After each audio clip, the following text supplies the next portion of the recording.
On a dépassé le temps à balancer le feu au Satan. Je pense qu'on doit réfléchir bien.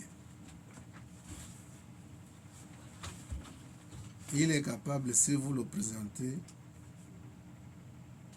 la croix pour qu'il puisse fuir, il vous arrache ça, il vous bastonne avec. Il vous bastonne avec ça. La croix que vous cherchez à l'influencer. Trafic d'influence. Il vous arrache ça et puis il vous fait la fête avec. Donc on doit comprendre. Dans l'enseignement ici, j'ai rappelé les gens que tous les corps existentiels, que ce soit les corps humains, les corps minéraux, végétaux et animaux, y compris le corps humain, le démon, Satan a eu pour rôle de créer ça. C'est lui qui a créé, ce n'est pas Dieu. Mais nous, on nous a appris que c'est Dieu qui a créé l'homme. Et l'homme que nous considérons, c'est un homme avec un petit H.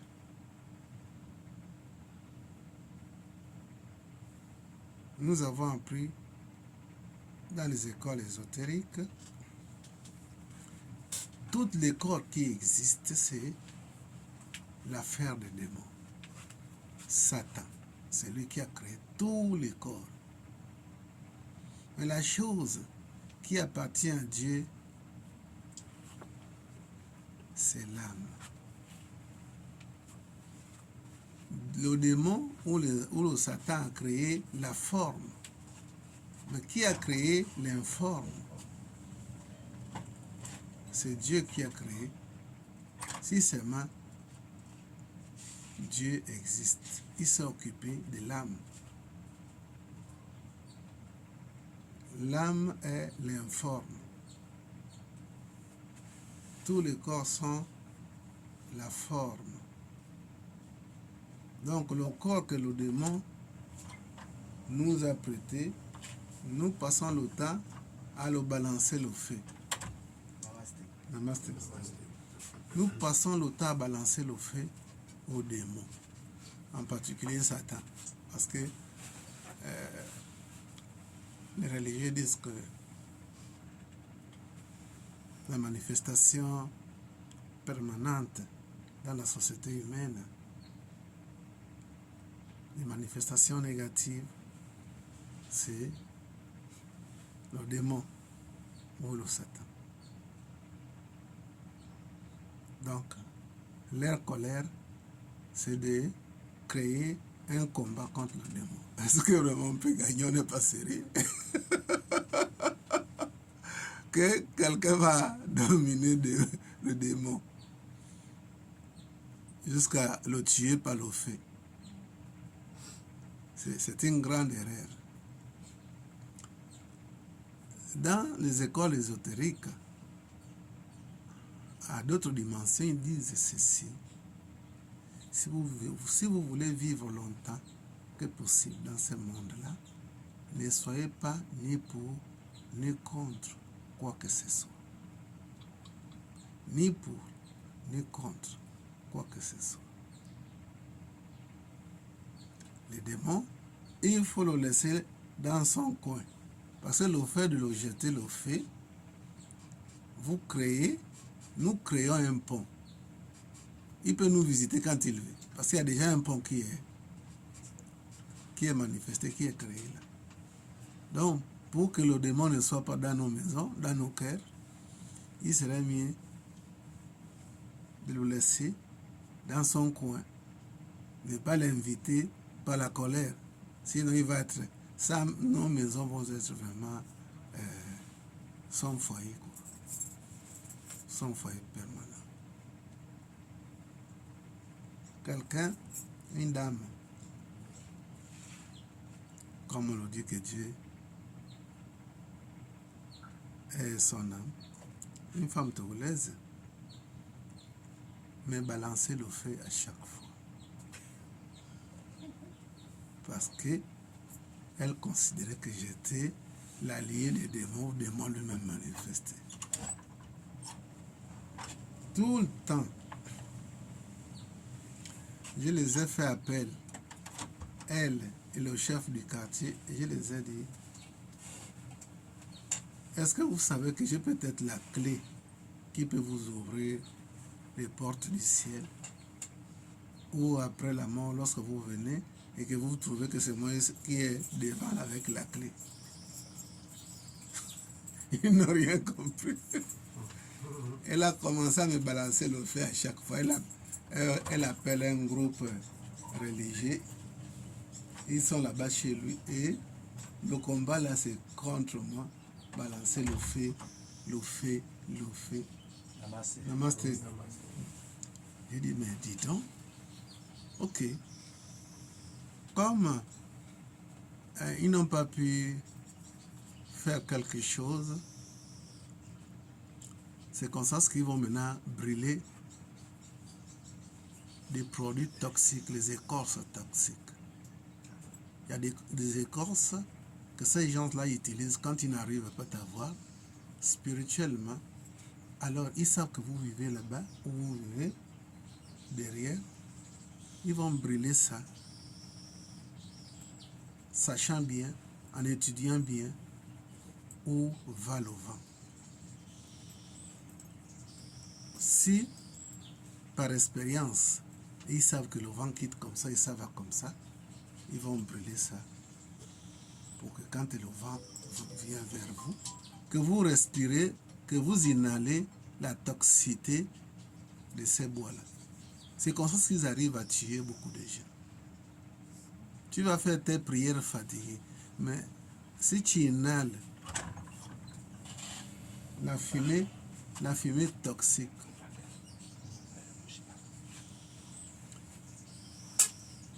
si tu inhales la fumée toxique, mais ce qui est vrai, si tu n'as pas une bonne protection physiologique, tu vas finir par créer des problèmes, les poumons et tout, tu mourras à petit feu. C'est ce que les Béninois et les Togolais utilisent comme méthode. S'ils n'arrivent pas à t'avoir physiquement. Donc ils m'ont amené jusqu'à ce niveau-là d'aspirer la fumée toxique. Quand moi je me plains en haut là-bas, que mais la fumée là vient d'où? Qu'est-ce qui se passe en tout, c'est tout? Il se met à rire là-bas parce que c'est le mur qui nous séparait. Donc là vous tuez vos enfants. Oui. Parce que tous ceux qui vont inhaler ça, ils vont tomber malades. Lorsque j'ai réalisé ça, en passant par la voyance, j'ai réalisé, parce que moi-même j'ai tombé déjà malade. Et lorsque j'ai réalisé ça, la géomancie me disait que vous étiez victime, que je suis victime des attaques et des énergies négatives dont j'ai absorbé. Mon idée directe est aller vers eux parce qu'il m'a envoyé la fumée là. Donc toute la parcelle était presque inondée de la fumée toxique pour que je puisse mourir. Pourquoi toute cette haine-là? Parce qu'elle m'avait demandé le courant. J'ai dit, je préfère que tu puisses prendre l'eau gratuitement. Mais le courant, vraiment, excuse-moi, je ne peux pas donner le courant. Oui. J'ai dit, ah maman, c'est compliqué. Je préfère que tu puisses... Je préfère que tu puisses prendre l'eau gratuitement. Mais le courant, c'est vraiment compliqué. Tu vas pouvoir contrôler quelqu'un qui a les appareils et quand tu le montreras que voilà, ce que nous avons consommé, ils ne vont pas accepter ça. Il va te dire que j'ai seulement une ampoule et le ventilo. Lorsque j'ai refusé ça, c'est là où la haine est rentrée. Donc elle a commencé à me bombarder ces histoires. J'ai dit, bon, lorsque j'ai réalisé que la maladie qui commençait là était l'œuvre humaine, en particulier d'elle, j'ai dit, bon, d'accord. Puisque le combat est là, puisque le combat est là pour ma survie, il faut que je me défende. Tu te retrouves dans une jungle qui est infectée des prédateurs. Il faut t'armer. C'est comme ça que moi, à mon tour, j'ai dit, bon, d'accord. Et toi et Jésus, là, que tu envoies ici avec le feu, ça va se sentir. Je me suis défendu avec les armes spirituelles. C'est comme ça qu'elle va tomber malade. On l'a amenée à l'hôpital là-bas. Elle a appelé tous ses enfants. Elle dit, si elle meurt, c'est moi. Je fais partie des problèmes qu'elle est en train de vivre. Jusqu'à ce qu'elle est morte.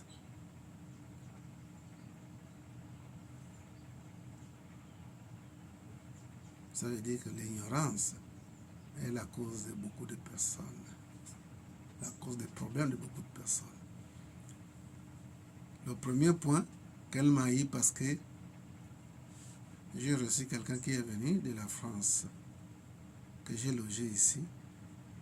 Mais dans l'enquête que j'ai menée, la personne est venue pour laver le corps et tout, faire des purifications. La personne a oublié de me dire qu'elle était séropositive. J'ai découvert ça qu'elle avait le VIH. Et mes enfants ici l'ont entraîné chez la dame là, aller boire là-bas, aller manger. Je ne l'entraînais pas là-bas parce que je sais comment certains hommes sont. Elle va chercher à faire certaines choses comme quoi la dame là est devenue sa femme. Et ça a été comme ça. Donc j'ai tout fait pour empêcher que cet homme-là puisse aller avec elle. Et c'est comme ça que pour elle, elle a pensé que j'étais jaloux qu'elle aille un Parisien. Il a promis l'amener en France. Histoire vraie, authentique. Donc la haine a commencé par là. Et puis ajouté à d'autres petites situations. Elle a encaissé le sida. Elle en est morte. Donc comme je le disais, les écoles sont là pour nous éveiller. Si nous demeurons ignorants, on se fera tort ou on fera tort à autrui.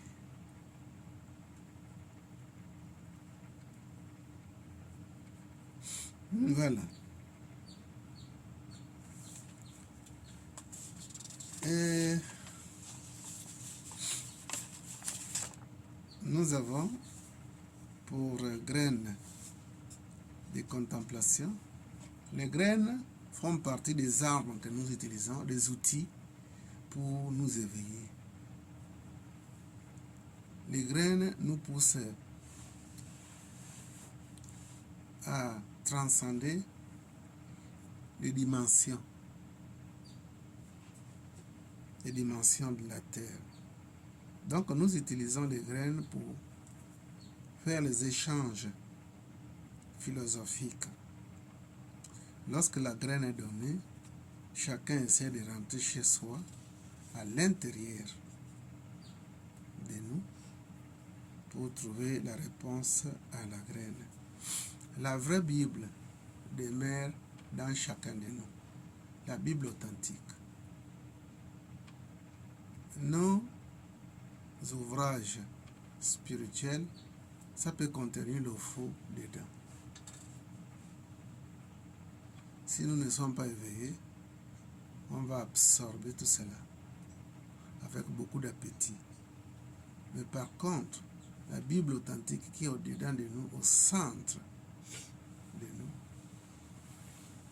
on ne peut pas faire un faux pas. Parce que ce que nous allons observer au-dedans de nous, ça fait partie de nous. Ça fait partie du savoir, de la dimension à laquelle nous avons atteint. Donc la véritable Bible, c'est au-dedans de chacun de vous.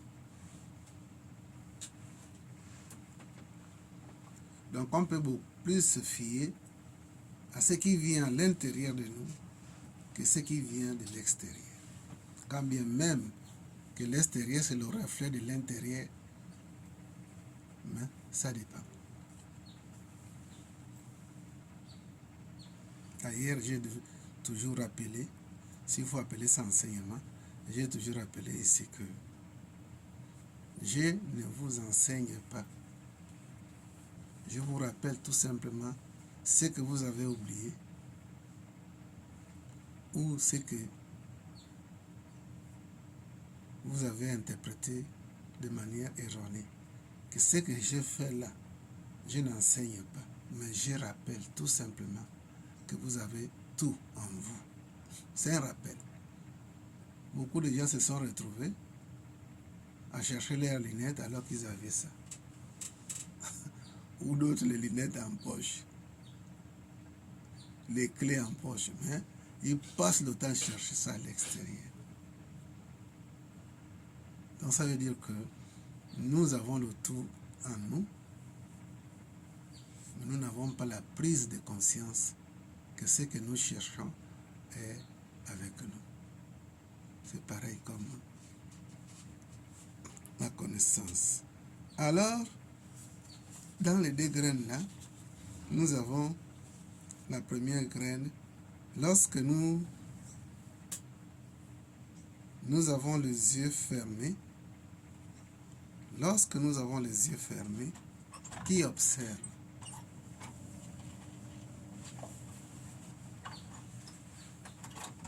Nos yeux sont fermés, mais qui observe? Lorsque nous avons les yeux fermés, qui observe? C'est la première graine de contemplation. Mais la réponse est au centre de cette graine. À chacun de faire le voyage temporel pour explorer la sagesse qui est dans chacun de nous. Lorsque nous avons les yeux fermés, qui observe? Comme on le dit,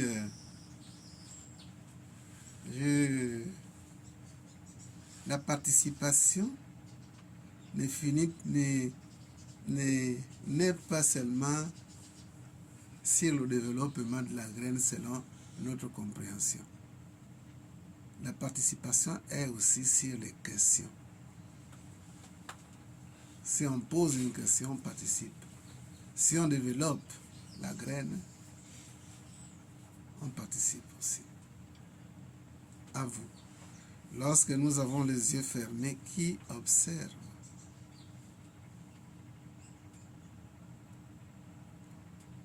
Le bouti est dedans.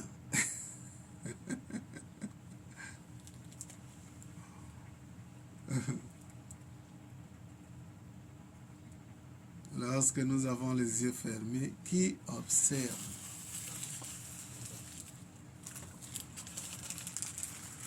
Parce que lors des graines de contemplation ou de méditation collective, j'ai toujours demandé les gens, les participants, de fermer les yeux et puis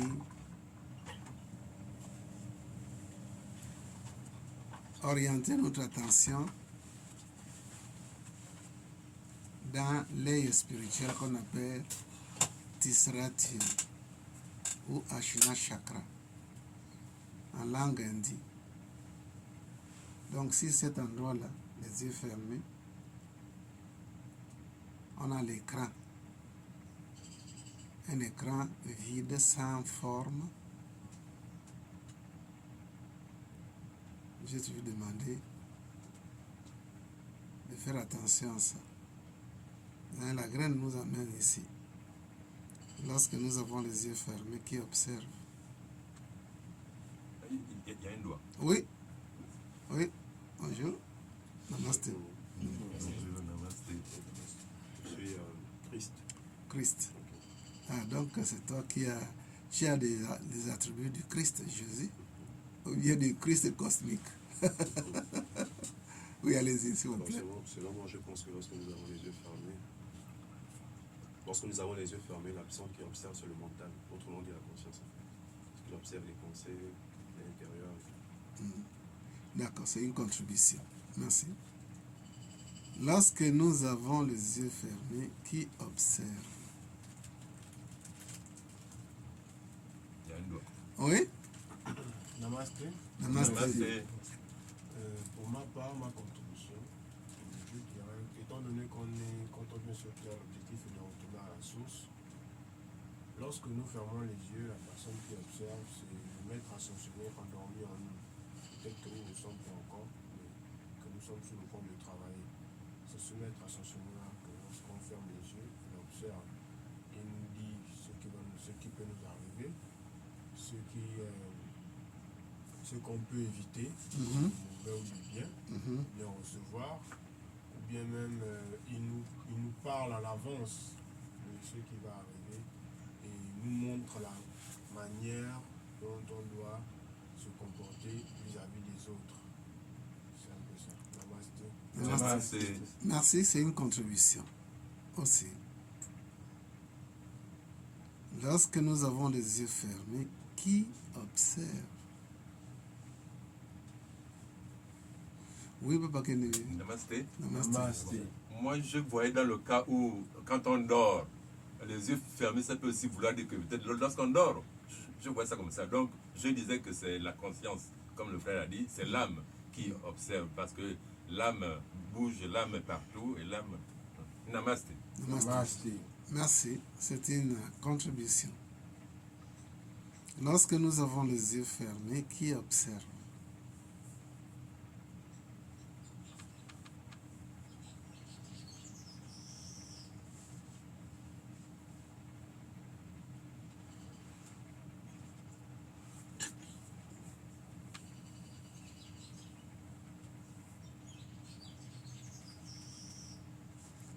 C'est de cette manière qu'on transcende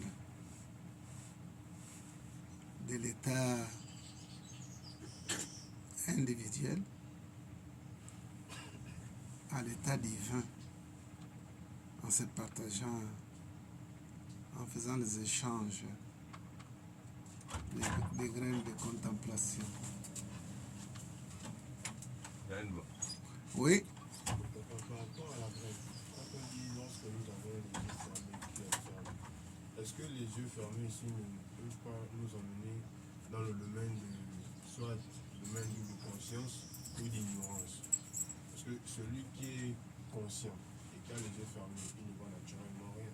oui. Celui qui est conscient spirituellement, quand il ferme les yeux, il voit autre chose. Oui. Alors,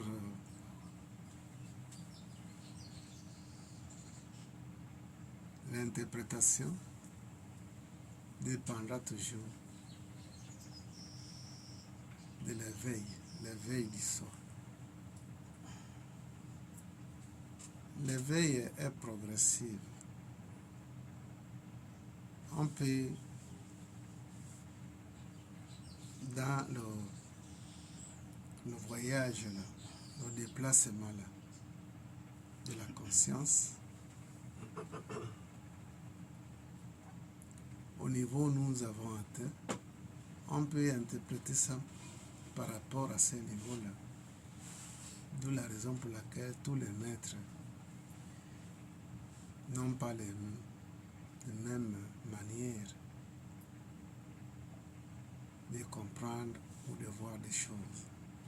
Un maître viendra avec sa philosophie, l'autre viendra avec sa philosophie par rapport à leur maître. Nous, on doit faire attention à des connaissances livresques. Des connaissances livresques, c'est des terrains marécageux où il y a du sable mouvant.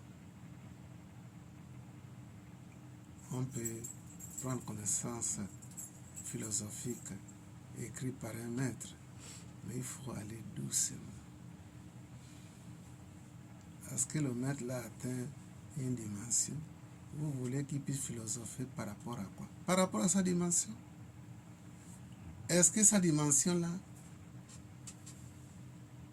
est vraiment absolue? Point d'interrogation. Donc, nos états, ou nos niveaux plutôt, peuvent nous amener à une certaine résonance. Lorsque nous avons les yeux fermés, qui observe? C'est... Oui? Namasté. Namasté. Merci, professeur. Juste pour appuyer ce que mes prédécesseurs ont dit, Oui. parce que la réponse a été déjà dit, je ne fais que compléter. Alors, lorsque nous formons les yeux, qui regardent? Je voulais juste expliquer que le corps, c'est le véhicule. Et l'organe de vision de ce corps-là, c'est l'œil ou les yeux. Et lorsque cet organe est en arrêt de fonction, en ce moment, la question se pose, qui regarde? Et qui regarde lorsque l'organe de vision cesse de fonctionner? La réponse est là, c'est la conscience. En un mot, je dirais, l'être intérieur, cet être intérieur qui est appelé conscience, qui est appelé âme. C'est à ce niveau où il prend fonction lorsque l'organe de vision cesse de fonctionner. Et il prend toute sa place pour agir de manière spirituelle, mentale, pour nous faire transcender. Namasté. Namasté. Merci, c'est une bonne participation aussi. Alors, pour qu'on ne s'attarde pas, parce que l'autre graine qui arrive, on dirait, ça se choque, ça s'entrechoque. L'autre graine, c'est l'âme connaît tout. Mais qui est-ce? Donc, nous allons faire à ce que les deux là puissent se fusionner. Lorsque nous avons les yeux fermés, qui observe? L'âme connaît tout. Mais qui est-ce?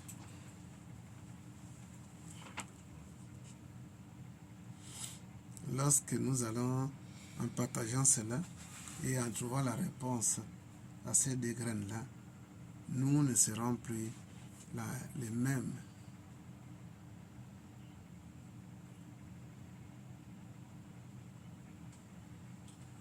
L'âme connaît tout, mais qui est-ce? Lorsque nous... Oui, allez-y. Namasté. Si on part sur le principe que Dieu est omniprésent ou omnipotent, c'est-à-dire qu'il connaît tout, il sait tout, et que l'âme, c'est la manifestation de Dieu en chacun de nous. Donc je dirais que l'âme, c'est le divin en nous, en fait, Dieu. C'est le divin en nous. Ah, d'accord. Ok. Merci, c'est une bonne contribution. Merci. L'âme connaît tout, mais qui est-ce? Lorsque nous avons les yeux fermés, qui observe?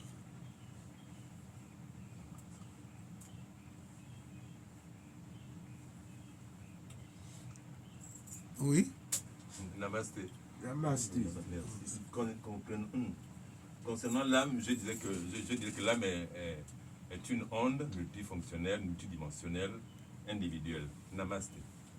Namaste. Namaste. Merci. Merci. Merci pour cette contribution lumière. Lorsque nous arrivons à découvrir la réponse à ces deux graines de contemplation, on devient magicien.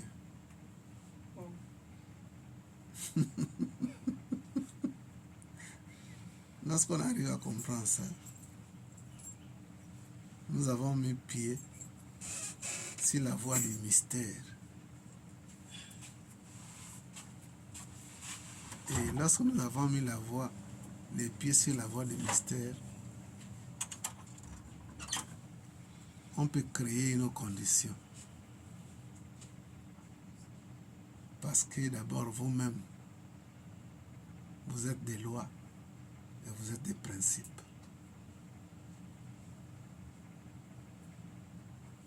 Vous pouvez manifester un principe et changer la condition de vie. Un savant disait, réfléchissez et devenez riche. Moi, je suis mage. Parce que le mot magicien, là, les gens ont diabolisé ça. Je suis mage. Vous êtes aussi des mages. Mais c'est question de prendre conscience tout simplement que vous êtes mage. Comment ça? Comment ça? Excusez-moi, maître. Oui. Il faut les faire comprendre. Lorsque vous êtes rien qu'un canal qui les permet d'aller vers la connaissance et la lumière, vers Dieu, vers les anges, et ainsi de suite. Par exemple, je vais prendre l'exemple, vous avez initié des élèves ici jusqu'aujourd'hui, et pourtant vous avez donné les clés, mais qui ne se mettent pas au travail. C'est vrai. Hein? Je vais prendre l'exemple, par exemple, comme Maître Akenenge, qui jusqu'aujourd'hui ne connaît pas placer les 3 symboles. Non, il faut que je dise devant le maître. Parce que je ne sais pas, c'est pas normal. Un élève de ton rang, tu es quand même un monsieur. Tu as les attributs, tu dois tracer les 3 symboles. Les 3 premiers symboles, tu vas les avoir. Un maître, Ouais. vous l'avez remis, le truc. Mais jusqu'aujourd'hui, il ne travaille pas. Un maître. Donc vous voyez un peu que nous sommes des mages, mais le mage doit travailler. Qui vous avez dit qu'il ne travaille pas lui-même? C'est lui-même qui m'a dit ça. Ah, d'accord. Non, il a été franc. Faut pas. Non, mais c'est bien. Non, tu as été franc, c'est bien. Un maître. Oui. Oui, non, nous sommes des mages, mais il faut dire aux mages ici aussi que non. Quand on vous donne les clés, travaillez. Hein? Voilà, parce que si tu ne travailles pas, vous ne pouvez rien voir. Mettez-vous au travail. D'accord, merci beaucoup Ok. pour cette participation. Oui. Excusez-moi, papa, j'avais une question. Namaste. Namaste. Qu'est-ce qui fait souvent que certaines personnes. Moi, j'entends pas bien. Ou non? Qu'est-ce qui fait souvent que certaines personnes, quand d'autres marchent en route, elles s'arrêtent et puis elles regardent les autres? Genre comme ça. Il regarde? Ils regardent les autres. Tétanisés. Par exemple, quelqu'un en train de marcher, puis la personne s'arrête, et regarde la personne. Peut-être tu es beau, parce que tu es beau, peut-être. C'est une bonne question. Vous savez que l'homme de nature est curieux. L'observation, là, c'est de chercher à savoir réellement qui est devant nous. Ou bien contempler un événement. Ça peut être la beauté ou la laideur.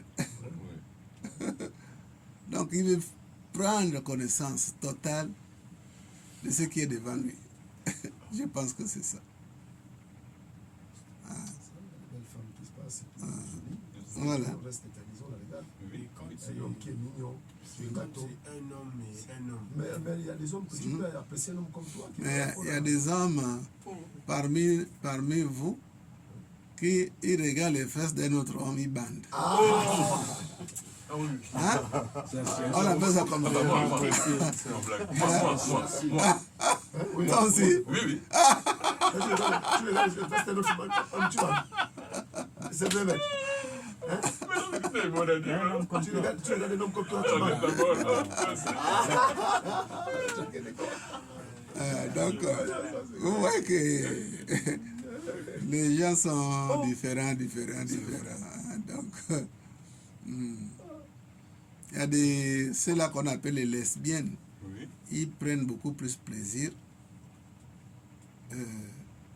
avec les femmes du même sexe.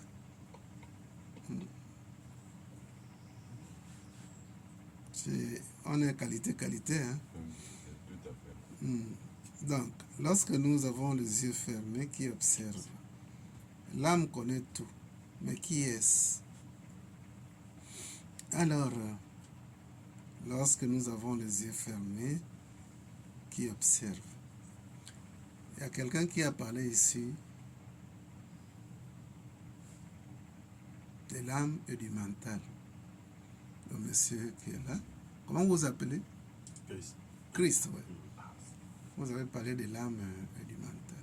C'est juste. Alors, nos yeux fermés, devant nous, nous avons un écran sans forme, un écran vide. Le fait de prendre connaissance que c'est un écran sans forme et un écran vide, tout le monde peut faire cette expérience-là. Maintenant, en regardant, en fixant au centre de l'écran, nous allons finir par accepter que oui, c'est un écran vide. Ça n'a pas de forme.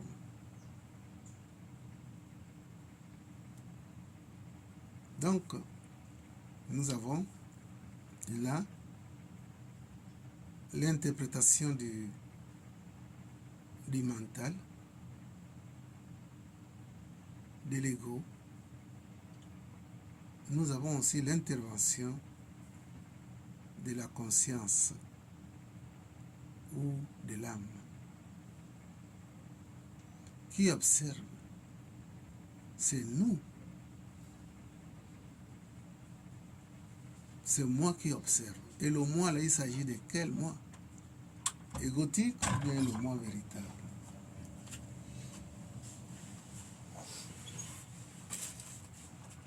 Donc, nous avons le mental. Nous avons le mental qui, pour certaines personnes, est sous le contrôle de la conscience que nous sommes véritablement.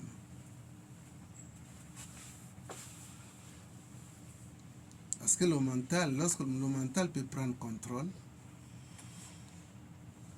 et les données vont être erronées.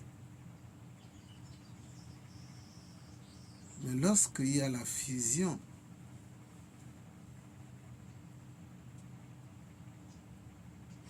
du mental et de la conscience que nous sommes, étant donné que la conscience que nous sommes, l'âme, c'est l'être.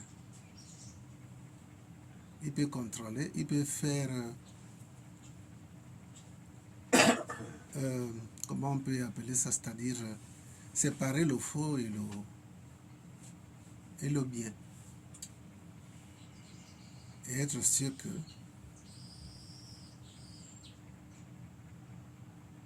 il est arrivé à décortiquer pour faire cette séparation.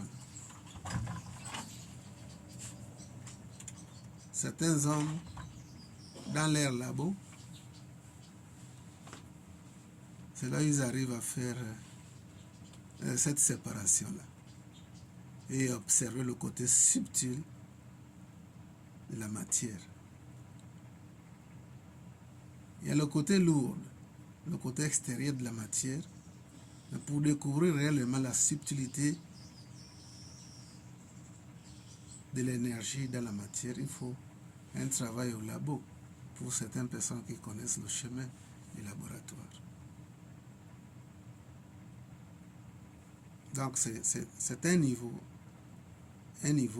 qu'on atteint, plus on fait l'exercice d'observation, plus on arrive à réaliser le modus operandi que nous utilisons pour cette séparation-là. C'est nous qui observons. Qui observe? C'est la conscience, c'est l'âme qui observe. Les gens pensent qu'on dort, mais selon les degrés, certains degrés, les acteurs spirituels, d'autres diront que l'âme ne dort pas. Ceux qui disent que l'âme dort parce que ils n'ont pas la prise de conscience que c'est le corps qui est en repos. L'activité mentale s'arrête. De l'autre côté, certains éveillés, certains hommes qui ont été informés, ils vont dire que si réellement je dors, mais qui rêve?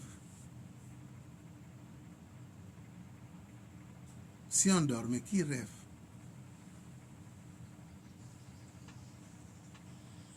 Donc ça veut dire que après que le corps s'est mis, on s'est mis avec notre corps au lit, l'activité continue. C'est toujours nous qui menons une autre activité dans les dimensions oniriques. Donc, en réalité, on ne dort pas. Le on là, il s'agit du moi supérieur. L'activité cesse sur le moi extérieur lorsque nous nous mettons au lit. Lorsque nous avons les yeux fermés qui observent, c'est nous-mêmes qui observons. En tant qu'entité divine, l'âme connaît tout, mais qui est-ce? La Bible et d'autres ouvrages nous disent que Dieu créa l'homme à sa ressemblance et à sa forme, je pense. C'est ça, non? Dieu a créé l'homme à sa ressemblance. Donc Dieu ici a trois attributs.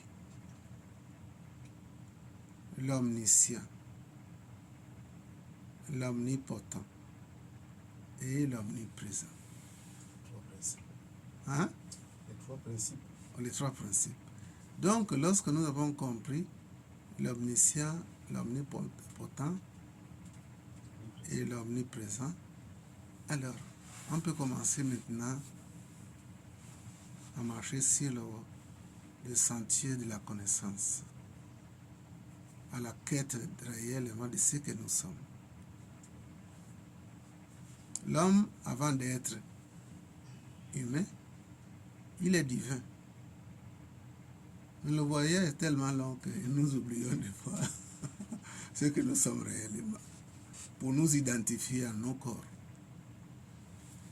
Moi, Maître Daniel, quand on frappe comme ça, moi, Maître Daniel, ça veut dire qu'il y a une identification de nous et à ces corps limités.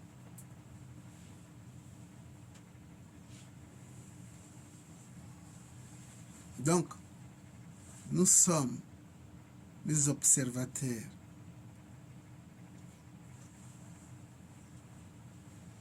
Le mental peut amener, peut philosopher sur des données erronées. Mais la personne, s'il a pris conscience d'elle-même, c'est la conscience. Et la conscience, c'est quoi? C'est l'âme que nous sommes. C'est Dieu. C'est de l'énergie pure. C'est le divin. L'âme connaît tout, mais qui est-ce? C'est la conscience. Parce que dans sa nature spirituelle, il connaît tout. Il est au-dessus de la vision qui va à plus de 360 degrés. C'est cette dimension qui permet de connaître ce que nous observons, de faire des interprétations mais authentiques. D'où la raison pour laquelle, dans les travaux spirituels, avec des méditations collectives ou individuelles, ce qui est vrai, nous naviguons sur degré, de degré en degré, de degré en degré.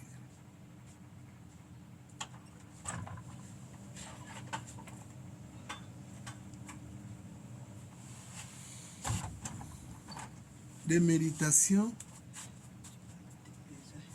Oui, merci.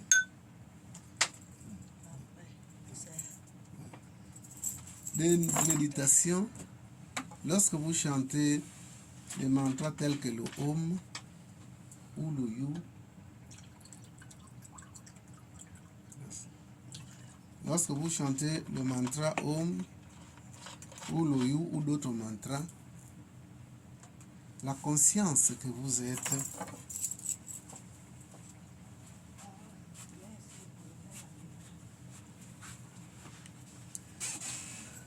la conscience commence à faire un déplacement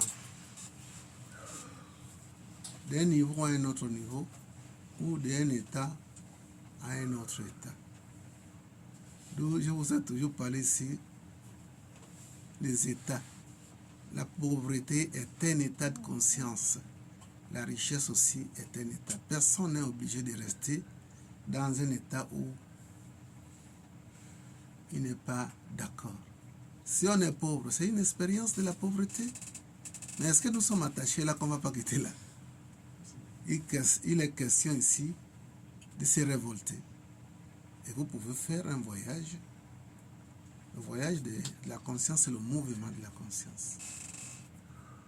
Vous voyagez à tout moment, mais à votre insu. Si vous êtes à la cuisine en train de préparer et que vous trouvez que tiens, la nourriture est très salée, alors vous pouvez quitter de cet état-là un autre état et trouver un modus operandi pour atténuer le sel à cet état et ramener votre sauce à un autre état. Par exemple, paf,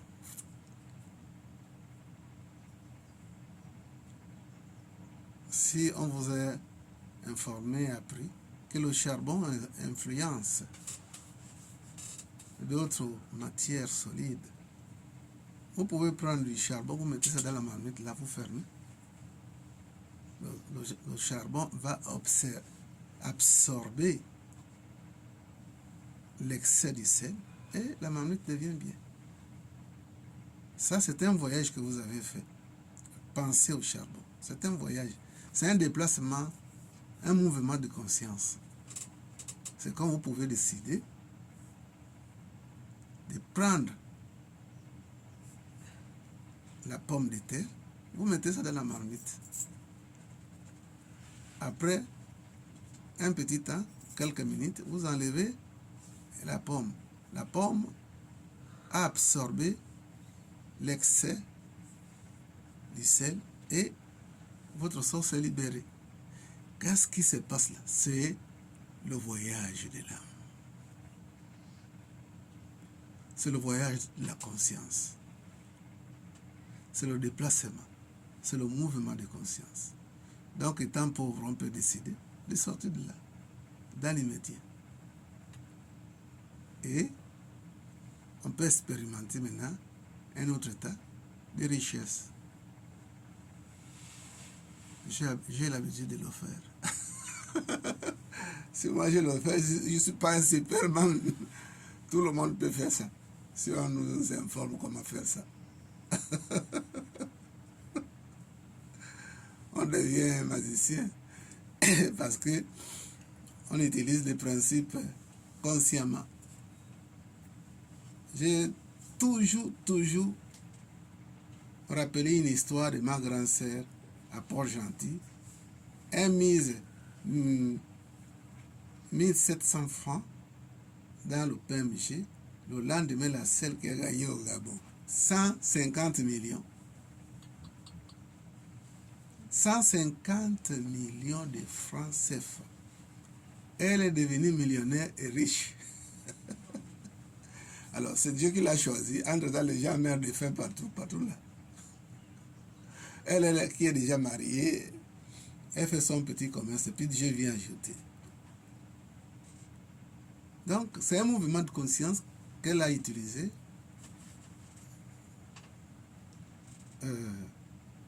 pas consciemment. À son insu, elle a utilisé un principe. Parce que la vie est principe et loi. Nous-mêmes, nous sommes des lois. Donc, on peut changer les conditions de nos vies à partir de cette application. C'est des applications. Vous qui jouez bien avec vos ordinateurs, là. Oui. Vous avez dit quelque chose là, excusez-moi. On utilise le Om simple ou la Gayatri. Je disais qu'en dehors du Om et le You, il y a d'autres mantras. Ces d'autres mantras-là, vous avez la Gayatri. Donc on peut utiliser en même temps Oui, les trois. oui, mais pour ne pas tomber sur... parce que lorsque l'énergie est saturée, on peut se retrouver avec des problèmes mentaux. Bon. Oui. Namasté. On peut se retrouver avec des problèmes mentaux. Namasté. Parce que n'oublions pas que le Om est une énergie à un niveau. La Gayatri aussi, c'est un mantra. Le You aussi est un mantra. Il y a beaucoup de mantras. Mais si nous voulons les utiliser au même moment, sans laisser l'espace à l'autre,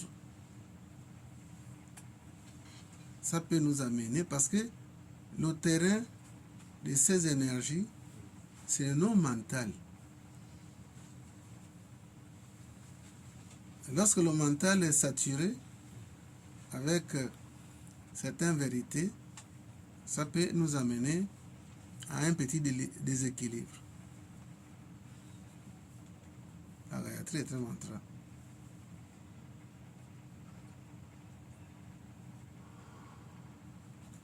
Donc, je disais, dans ces graines, lorsque nous avons les yeux fermés qui observent, l'autre graine dit, l'âme connaît tout. Mais qui est-ce? Ça veut dire que l'âme, en réalité, est la plénitude.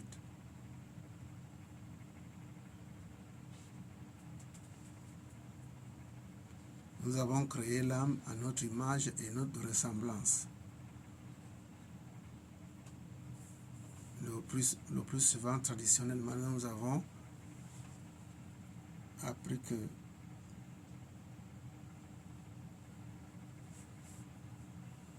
c'est Dieu qui est le Créateur. Mais vous deviez vous rappeler que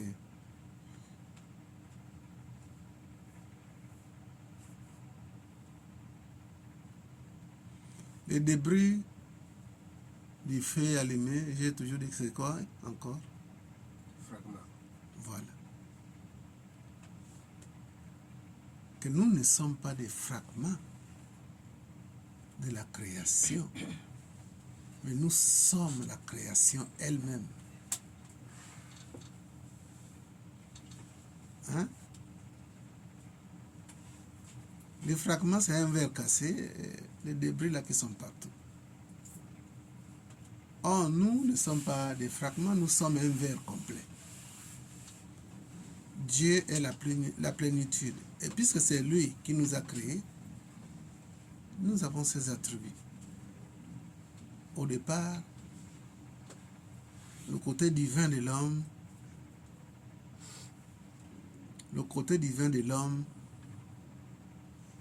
c'est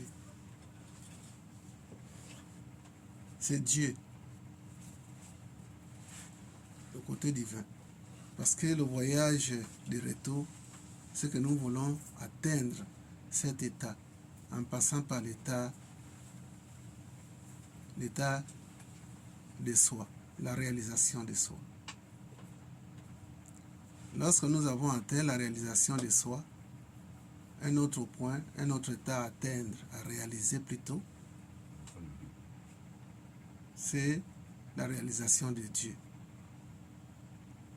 Le voyage est fini, le voyage s'arrête à la 5e dimension.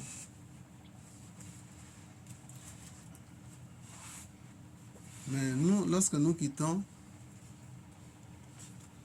de la dimension physique, ce que nous utilisons, c'est le voyage de conscience d'un niveau à un autre niveau, d'un état à un autre état.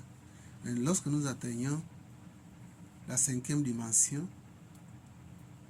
qui est le premier monde spirituel, où la dualité n'existe plus, on ne peut plus voyager. On ne peut plus appeler ça le voyage, mais plutôt une dimension où on est partout au même moment. Le voyage, c'est que lorsque la conscience explore les dimensions spirito-matérielles ou la dualité, c'est là où on peut parler de voyage. Mais lorsque nous atteignons au-dessus de la conscience christique ou cosmique, on ne voyage plus. On est au même moment où on veut être. Ce n'est plus le voyage. C'est nous avons atteint la dimension de Dieu où il est omniprésent. Donc les deux graines là, c'est des graines, lorsque nous méditons, on s'éveille. L'âme connaît tout. Comment l'âme connaît tout? Parce que l'âme, c'est la dimension divine. L'âme, c'est la dimension divine. L'âme, c'est le microcosme. Dieu, c'est le macrocosme. Mais qu'est-ce qui fait que l'âme devient macrocosme? C'est la fusion d'une matière spirituelle, si vous voulez, ou une énergie à une autre énergie. Prenons l'exemple de la goutte d'eau et l'océan. Lorsque la goutte d'eau voyage jusqu'à l'océan, il y a la fusion. La fusion entre la goutte d'eau et l'océan. La goutte d'eau devient l'océan, mais en gardant son individualité.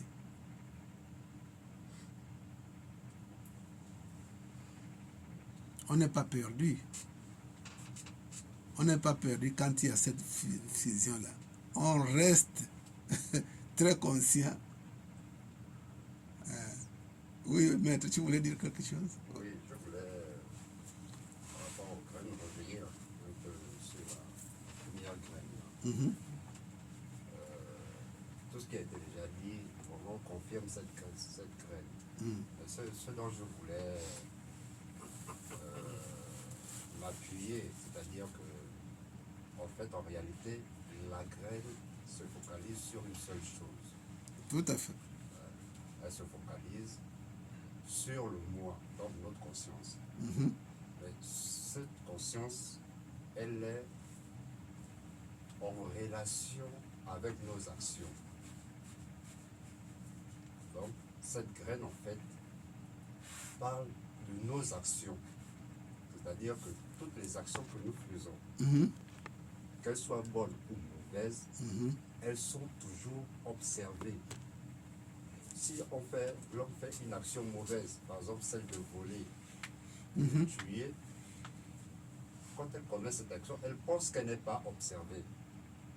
Mais il y a quelqu'un qui l'a déjà observé, sa propre conscience. Oui. Sa propre conscience l'a déjà observé. Mhm. Et c'est une expression même française, fermer les yeux sur des actes, sur des actions. Mhm. Tu es en présence d'une injustice et tu passes. Ça veut dire que tu fermes les yeux sur ce que tu as vu. Mhm. Ta conscience t'a observé. Mhm. Et après, elle va te reprocher Mhm. cette action que tu as commise. Mhm. En fait, c'est ça, la graine. C'est Ouais. le combat de la conscience et des actes. Mhm. Donc, le combat entre les actions que nous menons Mhm. et cette réalité de la conscience. Mhm. C'est-à-dire qu'on est toujours sous observation. C'est-à-dire que l'homme ne doit pas penser qu'il peut se cacher. Il ne peut pas se cacher parce qu'il y a toujours quelqu'un qui l'observe. Mais cette personne qui l'observe, ce n'est que lui-même. Bien sa sûr. propre conscience. Bien sûr, quand on parle, sans te couper la parole, quand on parle du livre arbitre, ça veut dire que nous pouvons faire tout ce que nous voulons, mais attention que quelqu'un nous observe et qui nous observe nous-mêmes, parce que nous sommes une loi, nous sommes des principes. Oui, Merci. oui, Vénéral. Observer, on peut mettre le synonyme enregistrer. Enregistré. Enregistré.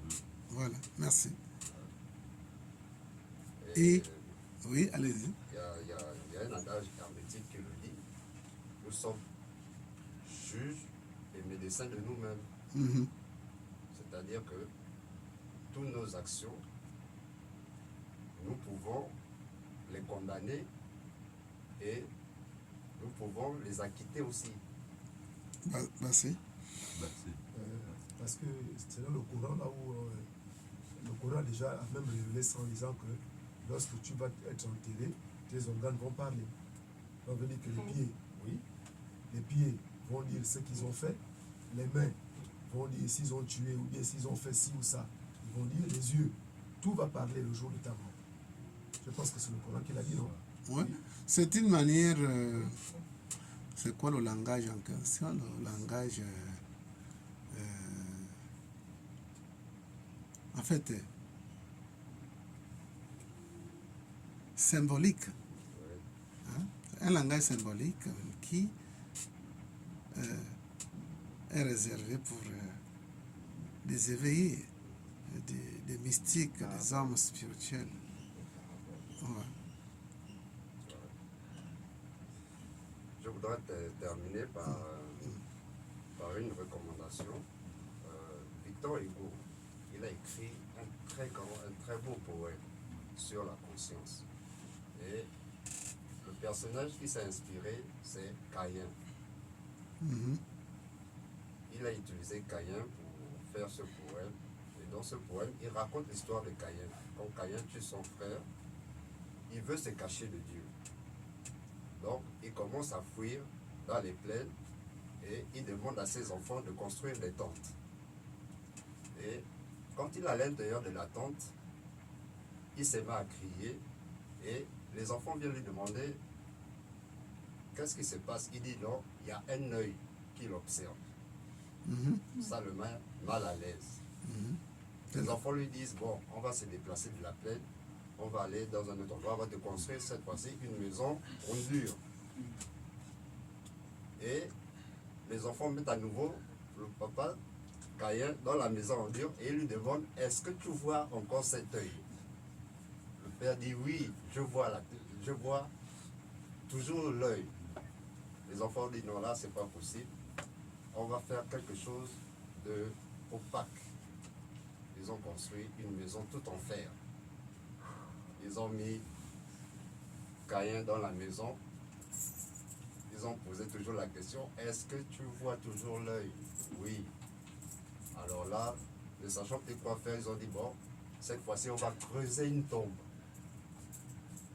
Et on va te mettre à l'intérieur. Et Caïn étant à l'intérieur de la tombe, quand il a regardé, l'œil était dans la tombe, il l'observait. Vraiment, c'est un poème magnifique. Ouais.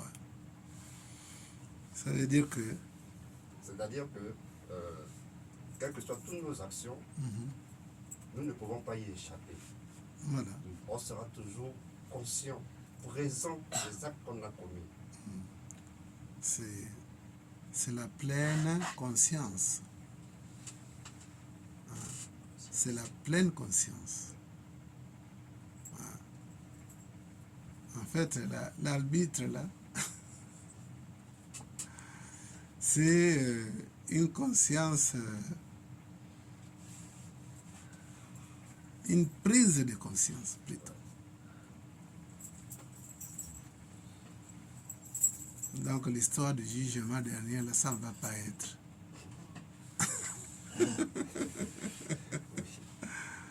Ça ne va pas être que toi tu avais volé.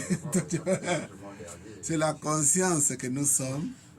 C'est une dimension, une prise de conscience que nous-mêmes on sait par l'intelligence divine. Quelle punition, s'il faut appeler ça punition, il faut s'infliger. Parce que nos situations, nos conditions d'aujourd'hui, ce n'est que le contrat que nous avons signé, nous avons pacté avec la conscience cosmique. Nos familles, nos enfants, c'est nos choix, c'est nos compagnons. Personne n'est rentré dans la famille d'autrui. La famille à laquelle on se retrouve aujourd'hui, c'est le contrat que nous avons fait avec la conscience cosmique, avec cette famille, qu'on va se retrouver ensemble. Je naîtrai dans telle famille pour que je puisse payer